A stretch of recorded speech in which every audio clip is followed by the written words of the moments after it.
नमस्कार, राज की बात में आपका स्वागत है। ममता बनर्जी ने जो नेटवर्क तैयार किए थे चुनाव से पहले, जो अलग अलग इलाकों में टीएमसी के नेता, टीएमसी के सपोर्टर, पुलिस के अधिकारी, प्रशासनिक अधिकारी और इन सब के साथ मिलजुल कर ये जो हंगामा, दंगा फसाद, डर की राजनीति तैयार किया था इस नेटवर्क के जरिए, अब चुनाव आयोग एक एक जगह पर उसका इलाज कर रहा है। मालदा हिंसा ऐसा टर्निंग पॉइंट आया है ममता बनर्जी की राजनीति के लिए, जिसके बाद चुनाव आयोग को एक बड़ा मौका मिला कि जो जाल बिछाए हुए है ममता बनर्जी अलग अलग क्षेत्रों में, टीएमसी के नेताओं को सिक्योरिटी प्रोवाइड करके, उनके साथ पुलिस वाले को तैनात करके एक एक क्षेत्र में दहशत का माहौल पैदा किए हुए हैं। क्योंकि यही टीएमसी के नेता, टीएमसी के सपोर्टर और इनके लिए काम करने वाले पुलिस अधिकारी ममता बनर्जी के लिए फील्डिंग किया करते हैं और उसी फील्डिंग को तोड़ना चुनाव आयोग का काम है। इसीलिए जब मालदा हिंसा में सुप्रीम कोर्ट की एंट्री हुई, सीजेआई सूर्यकांत ने सीधे तौर पर ममता बनर्जी की तरफ इशारा किया, डीजीपी से बात की, आईजी, डीआईजी रैंक के अधिकारियों को हड़काया, तो उसके बाद एक्शन ऐसा तेज हुआ है कि ममता बनर्जी की पार्टी का पूरा नेटवर्क हिल गया है। अब सीईओ मनोज अग्रवाल, जो चीफ इलेक्टोरल ऑफिसर है पश्चिम बंगाल के, उन्हें एक लेटर भेजा गया है और उस लेटर के ऊपर आगे एक्शन शुरू हुआ है। यह लेटर चुनाव आयोग की तरफ से जारी हुआ है और उसमें कहा गया है कि पश्चिम बंगाल में ममता बनर्जी ये बार बार कहती है कि हमें अधिकारियों की किल्लत है, पुलिस की किल्लत है, पुलिस वाले इतने नहीं हैं कि हर जगह सिक्योरिटी प्रोवाइड कर सके। लेकिन दूसरी तरफ ये रिपोर्ट मनोज अग्रवाल की तरफ से चुनाव आयोग को भेजा गया कि अलग अलग क्षेत्रों में जो पुलिस वाले सिक्योरिटी कवर दिए हुए हैं टीएमसी के नेताओं को, टीएमसी के सपोर्टर्स को, उसके कारण परेशानियां बढ़ी हैं। ये कई बार ऐसे कंप्लेन आ रहे हैं कि टीएमसी के नेता, टीएमसी के सपोर्टर वो अपने पुलिस कवर का इस्तेमाल धमकी देने के लिए कर रहे हैं। यानी वो अपने बॉडीगार्ड के साथ गांव में जाते हैं, वहां पर दूसरी पार्टी के लोगों को, सपोर्टर को धमकियां देते हैं और उसे परिणाम भुगतने की धमकी देकर लौटते हैं। उनके खिलाफ कोई कंप्लेन ही नहीं होता क्योंकि थाने से भी उनकी सेटिंग है और उसी थाने के 2-3 पुलिस वाले तो उनके सुरक्षा में लगे हुए हैं। तो फिर थाना वाला क्या करेगा? जो स्थिति अनियंत्रित होती जा रही है उसमें ममता बनर्जी का ये पूरा नेटवर्क है। उसके बाद चुनाव आयोग ने इसके ऊपर संज्ञान लिया, डीजीपी को कॉल किया और उसके बाद पुलिस अधिकारियों की लिस्ट मंगवाई। साथ ही यह भी किया कि पश्चिम बंगाल के अंदर कितने लोग ऐसे हैं जिसको बंगाल की सरकार ने सिक्योरिटी कवर दे रखा है और उसमें टीएमसी के कितने लोग हैं। तो जो लिस्ट सामने आई चौंकाने वाली थी। 832 ऐसे टीएमसी के नेता हैं। ये छोटे छोटे नेताओं की बात है, मंत्रियों का जिक्र नहीं किया जाता क्योंकि वो तो प्रोटोकॉल के तहत है, वो सिक्योरिटी मिलना ही मिलना है। कोई भी मंत्री है, विधायक है, उसकी बात नहीं की जा रही। उन लोगों के पास तो एक सेट प्रोटोकॉल है, किसी भी स्टेट में रहेगा तो विधायक को बॉडीगार्ड मिलेगा, मंत्री को उससे ऊपर की सुरक्षा व्यवस्था की जाएगी और फिर दूसरे जो मुख्यमंत्री हैं उनकी बात ही कुछ और है। लेकिन ये लिस्ट वो थी जिसमें इनके पास कोई ऐसा पोस्ट नहीं है। ये केवल टीएमसी के नेता हैं, कोई पंचायत लेवल का है, कोई जिला लेवल का है, ये सब टीएमसी के नेता हैं, न कि सरकार में कोई पद इनके पास हो। यानी कि अगर जिला परिषद का चेयरमैन है तो वो एक संवैधानिक पद है, अगर कोई ग्राम प्रधान है, अगर उससे ऊपर कोई ब्लॉक प्रमुख है तो इसमें वो संवैधानिक पद पर है। ये पंचायती राज व्यवस्था में इस चुनाव के आधार पर वो भी लीडर बना है। लेकिन ये टीएमसी के गठबंधन की बात है कि 832 ऐसे टीएमसी के नेता हैं जो कि रजिस्टर्ड टीएमसी पार्टी में हैं, उन लोगों को सिक्योरिटी कवर दिया गया है। इसके अलावा ये तो नेताओं की बात हुई, टीएमसी के सपोर्टर भी हैं जिनको सिक्योरिटी ममता बनर्जी ने दे रखी है और ये सपोर्टर सामान्य नहीं है। इनका जो रिकॉर्ड है ये हिस्ट्री सीटर वाला है। ये अपने अपने क्षेत्र के दादा टाइप के लोग हैं जिन्होंने अपील की थी, सरकार से गुजारिश की थी कि हमारी जान को खतरा है, इसलिए हमें सुरक्षा दी जाए और सुरक्षा दे दी गई। ऐसे 144 टीएमसी के सपोर्टर हैं, वो भी नेता ही समझ लें, वो रजिस्टर्ड नेता नहीं है टीएमसी के, लेकिन कैडर तो है, सपोर्ट करते हैं, चुनावों में सपोर्ट करता है।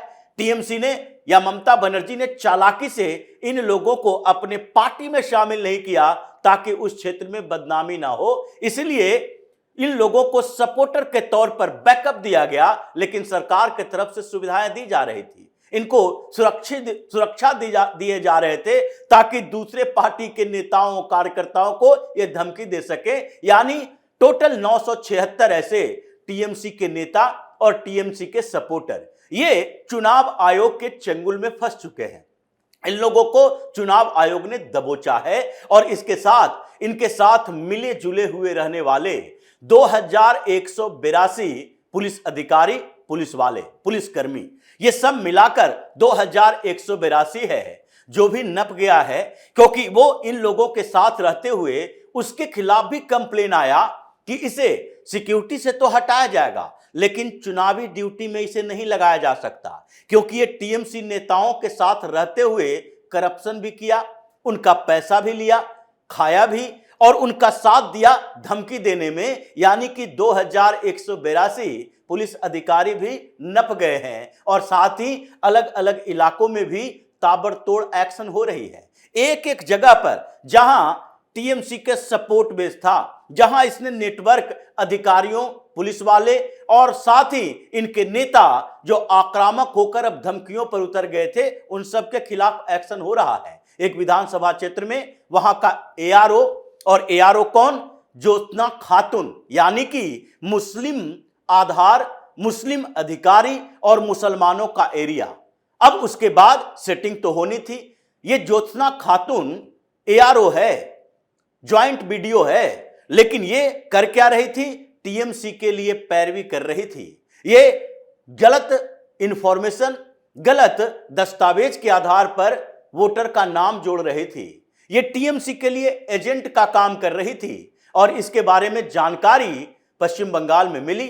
जानकारी क्योंकि आजकल पश्चिम बंगाल के अंदर सबसे ज्यादा ऑब्जर्वर हैं। चुनाव आयोग ने इन्हीं सब के लिए पुलिस ऑब्जर्वर भी तैनात किए हैं और एडमिनिस्ट्रेशन में जो चल रहा है टीएमसी से साठगांठ, उसके लिए भी एडमिनिस्ट्रेटिव ऑब्जर्वर भेजे हैं। और ये सब वही ध्यान रखता है कि किस ब्लॉक में, किस थाने में, किस डिस्ट्रिक्ट मजिस्ट्रेट ने ये टीएमसी के लिए काम करना शुरू कर दिया है। इसलिए ज्योत्सना खातून के खिलाफ शिकायत आई और शिकायत के आधार पर तुरंत एक्शन लिया गया। सीईओ मनोज अग्रवाल ने लेटर जारी किया और इन्हें तुरंत तत्काल प्रभाव से सस्पेंड कर दिया गया। ये वो समय नहीं है जब ममता बनर्जी नोटिफिकेशन चुनाव का जारी होने से पहले, यानी मॉडल कोड ऑफ कंडक्ट जारी होने से पहले, जब यही चुनाव आयोग ने ममता बनर्जी के 4 अधिकारियों पर कार्रवाई की बात कही थी, इन्हें सस्पेंड किया जाए और इसके खिलाफ एफआईआर दर्ज हो। ममता बनर्जी ने कहा, हम अपने अधिकारियों को प्रोटेक्ट करेंगे। चुनाव आयोग कौन होता है? हमारे अधिकारियों के खिलाफ शिकायत देने वाला, और उन अधिकारियों को प्रोटेक्ट करती रही, उन्हें सस्पेंड नहीं किया गया। हां, ट्रांसफर करने की बात कही और उसके बाद इन्वेस्टिगेशन की और फिर एक रिपोर्ट सौंपी चुनाव आयोग को कि नहीं, इसके खिलाफ कोई ऐसे दस्तावेज, सबूत नहीं मिले हैं जिसके आधार पर इनको पनिश किया जा सकता है। लेकिन चुनाव आयोग ने उस समय भी पश्चिम बंगाल के चीफ सेक्रेटरी को दिल्ली बुलाया और कहा, इन अधिकारियों को जल्दी साइड करो, इसके खिलाफ एफआईआर दर्ज करो। वहीं से ममता बनर्जी की हेकड़ी निकली। लेकिन अभी तो माहौल और चेंज हो गया है। अभी ममता बनर्जी के अधिकार में कुछ है नहीं, इसलिए ये ज्योत्सना खातून जो कि टीएमसी के लिए काम कर रही थी, तत्काल प्रभाव से सस्पेंड कर दी गई और फिर साथ ही उसके खिलाफ एक केस दर्ज हुआ कि आगे भी ये क्या करेगी, इसका करियर बर्बाद करना है, इसके लिए इन्वेस्टिगेशन भी होगा और फिर आगे की इसके खिलाफ कार्रवाई होगी। लेकिन ये तो अधिकारियों का नेटवर्क है, नेताओं के खिलाफ भी कार्रवाई चल रही है क्योंकि मालदा हिंसा के बाद चुनाव आयोग सुप्रीम कोर्ट के संरक्षण के कारण और ज्यादा आक्रामक हो गया क्योंकि अब तो ममता बनर्जी के पास कोई विकल्प नहीं रहा। वो सुप्रीम कोर्ट में दौड़ दौड़ कर आती थी चुनाव आयोग के खिलाफ जहर उगलने के लिए। अब तो सुप्रीम कोर्ट में सीजेआई को भी पता चल गया है कि ममता बनर्जी पश्चिम बंगाल में क्या कर रही है। इसलिए साउथ 24 परगना में यही टीएमसी का एक पंचायत प्रमुख, यानी कि ये पंचायत का चुनाव लड़ने वाला छोटा सा नेता, टीएमसी का नेता, और वो क्या कर रहा है, अपने लोगों के साथ घूम घूम कर गांव में ये धमकियां दे रहा है कि अगर भारतीय जनता पार्टी को या कम्युनिस्ट पार्टी को या कांग्रेस को वोट डाले तो फिर वही हाल होगा 2021 के बाद जो हुआ था, पोस्ट पोल वायलेंस। उस समय के ध्यान में रखना कि 2021 के चुनाव में कुछ लोगों ने वोट किया था दूसरी पार्टियों को और उसके बाद उसका परिणाम सबको भुगतना पड़ा था। ये धमकियां दे रहा था और ये धमकियां देने पर उस मुल्ला को, ये मुल्ला जो कि टीएमसी का नेता है, उसे तुरंत पकड़ लिया गया, एफआईआर दर्ज हुआ, उसे गिरफ्तार कर लिया गया। यानी कि जो ममता बनर्जी आज तक हेकड़ी दिखा रही थी, उनको अब लगने लगा है कि यहां पर अब टीएमसी की गुंडागर्दी नहीं चलेगी। चुनाव आयोग सख्त है, 2000 से ज्यादा कंपनियां सीएपीएफ की यानी कि सेंट्रल फोर्स की पश्चिम बंगाल में मौजूद है। जहां जरूरत पड़ती है वो चुनाव आयोग सेंट्रल फोर्स का इस्तेमाल करता है और उसके साथ अब पुलिस वालों की जो तबादले हुए हैं, जो पुलिस के तबादलों के बाद एसपी चेंज हुए, एसएचओ चेंज हुए हैं, उसके बाद पुलिस वालों में भी डर है। नहीं तो ये टीएमसी के पार्षद को कौन हाथ लगा सकता था। 2 पार्षद अरेस्ट हो गए हैं और अलग अलग जगहों पर टीएमसी के नेताओं की गिरफ्तारियां चल रही है। 6 के ऊपर अभी एफआईआर दर्ज हुआ है। अब तक चुनाव आयोग के दफ्तर पर इन लोगों ने जो प्रोटेस्ट किया, हंगामा किया, 18 से ज्यादा लोग गिरफ्तार हो चुके हैं। तो ऐसे स्थितियों में ममता बनर्जी का बौखलाना तो है ही, क्योंकि अभी ममता बनर्जी, अभिषेक बनर्जी का भी नंबर आने वाला है। ईडी जिस तरीके से कोयला घोटाला की जांच में आगे बढ़ रही है, ईडी की टीम लगातार छापेमारी कर रही है, उसमें अभिषेक बनर्जी, उनकी पत्नी रुचिरा बनर्जी, ये सबका नाम है। और ये अभी इतने घोटाले, जो 19 घोटालों की जांच ईडी कर रही है, और अभी ईडी ने जो छापेमारी की थी आईपैक के दफ्तर पर कोलकाता में, प्रतीक जैन के घर पर, और वहां ममता बनर्जी पहुंच गई थी। सुप्रीम कोर्ट ने कहा है चुनाव से लेना देना नहीं है, सीबीआई इन्वेस्टिगेशन के लिए इनके पास एक लॉजिक है, दलील है। अगर कपिल सिब्बल के पास है तो बताएं कि ईडी क्या कर सकती है। ऐसे में ममता बनर्जी के खिलाफ जांच के लिए ममता बनर्जी से रिक्वेस्ट तो करेगी नहीं, तो इसका मतलब है सीबीआई अब जांच के लिए वहां पहुंचे तो सबसे पहले तो ममता बनर्जी से ही पूछताछ होगी। उन्हें ही 2 घंटा, 4 घंटा, 5 घंटा पूछताछ के लिए बुलाया जाएगा।